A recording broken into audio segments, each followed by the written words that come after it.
அகர முதல எழுத்தெல்லாம் ஆதி பகவன் முதற்றே உலகு. பாக்குப்பன். வணக்கம்.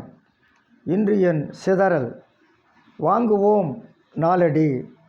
சான்றோர் பெருமக்களே, நாலடியாரில் நல்லினம் சேர்தல் எனும் தலைப்பில் இன்று ஒரு நல்ல பாடல்.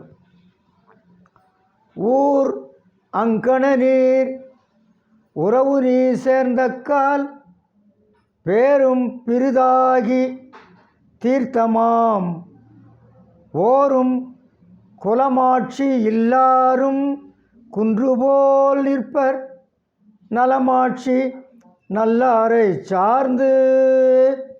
நாலடியார். கீழோர்களும் மேலோரிடம் சேர்ந்தால் அவர் தன்மையை பெறுவர், இவங்களும் மேலோர் ஆகிவிடுவர். ஆக நல்ல இனத்தை பார்த்து நாம் சேர்ந்தால் நாமும் அவர் இனத்தவராகி விடுவோம். அதான் இந்த பாடல். அதுக்கு ஒரு நல்ல எடுத்துக்காட்டு சொல்கிறாரு.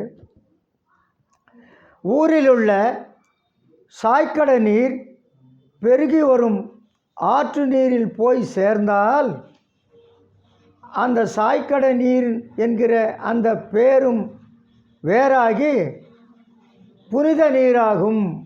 புனித நீராகும். ஊரில் ஒரு சாக்கடை தண்ணி ஓடி வருது, அது போய் கங்கை நீரில் சேருது. கங்கை வேகமாக நிறைய தண்ணி எடுத்துக்கிட்டு ஓடுது. பெருகி வரும் ஆற்று நீர் கங்கை. அவ்வளோ பெரிய ஆற்று நீரில் போய் இந்த சாக்கடை தண்ணி, சாய்க்கடைன்றோமே, நம்ம கிராமத்தில் சாக்கடைன்றோம், அசுத்தமான தூய்மையற்ற நீர்.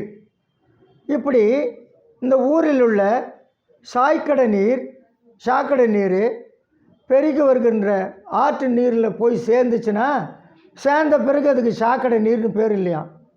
சேர்ந்த பிறகு என்ன, கங்கையில் போய் சேர்ந்துச்சுன்னா அதுவும் கங்கை நீர்னு பேர் பெறுமா. அது மட்டும் இல்லாமல் அது புனித நீராக கருதப்படும். புனித நீராக கருதப்படும். அதுபோல் குடிச்சிறப்பு இல்லாதவரும் நல்ல மாட்சியுடைய நல்ல மாண்புடைய நல்லவர்களை போய் சேர்ந்தால் இவர்களுடைய புகழ் குன்று போல் உயர்ந்து நிற்குமா. யார் தனியாக இருந்தான்னா புகழ் கிடையாது, இகழ்ச்சி தான். ஆனால் அவனே நல்லவங்கிட்ட போய் சேர்ந்தான்னா அவங்களுடைய புகழ் இவனுக்கு வந்துடும். அப்போ இவனுக்கு என்னாச்சு, இவனுடைய புகழும் குன்று போல் உயர்ந்து நிற்கும்.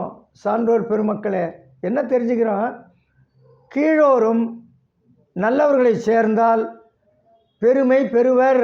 பெருமை பெறுவர். தனியாக இருந்தான்னா அவன் கீழானவன், நல்லவன் இல்லை.